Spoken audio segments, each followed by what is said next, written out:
A quick disclaimer before we start the episode. The Digital Pieces is an educational podcast that talks about cyber, true crime, and education. And we are here to provide education about different crimes and how technology has played a part in it. We do not endorse or condone anyone that listens to our content to try to create crime. So now, let's get started with the episode. Hello, and welcome to another episode of the Digital Pieces. Thank you so much for joining us for this episode. This episode will provide an update on the bullying case brought on by the defendant with the initials KGM outside of Southern California. KGM alleged that Meta and Google caused depression, body dysmorphia, and anxiety. So, the update in the case is that KGM was awarded $6 million in damages.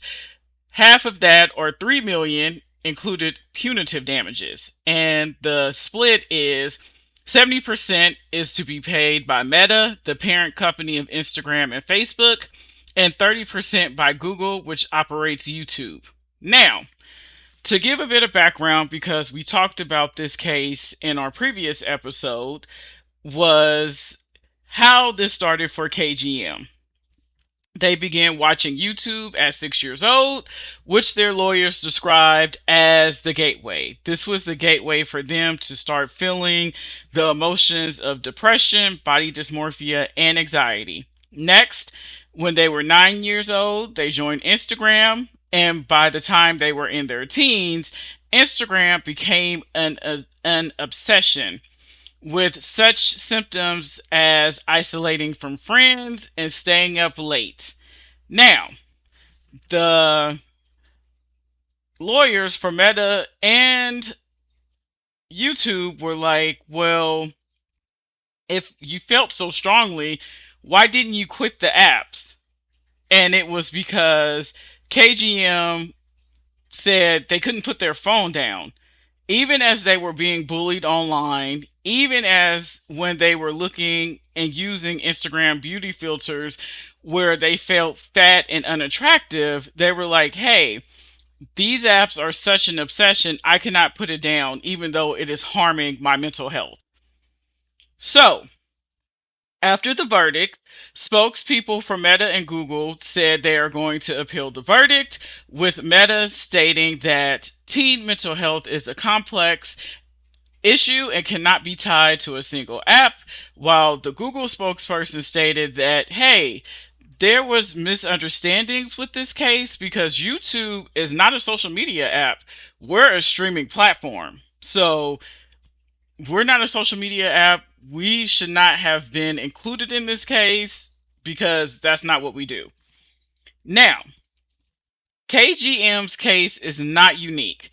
There's another case in Southern California with 2,500 plaintiffs that is also suing Google, Meta, TikTok, and Snapchat with allegations that their social media platforms were designed in ways that cause or worsen depression, anxiety, and body dysmorphia in minors, which is what KGM alleged in their lawsuit.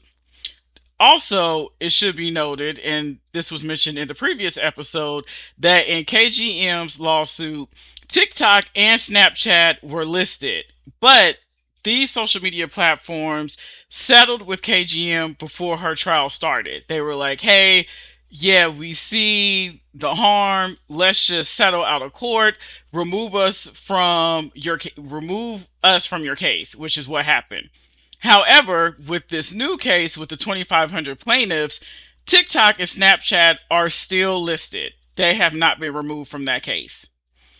Also, in the last episode, we mentioned that there were other cases in other states that also alleged these social media platforms were harmful for minors.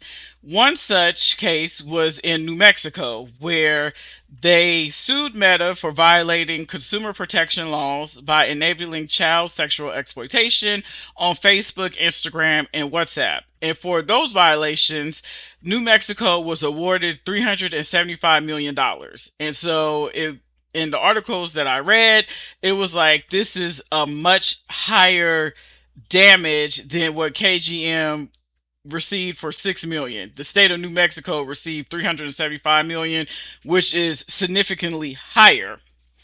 Also, going back to California, in Northern California, there is a multi district litigation with allegations of social media platforms intentionally using addictive features such as infinite scrolling, autoplay, and algorithmic feeds to hook youth and cause a mental health crisis while also draining public school resources.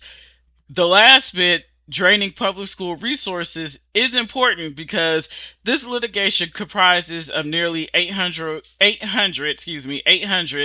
personal injury plaintiffs and more than 1,100 school districts. So that's where the public school resources piece is coming in, because there are school districts, cities, counties, tribes, and also the state attorneys general in this litigation of saying, hey, these social media platforms have these addictive features that are draining public resources and also causing a mental health crisis amongst our youth.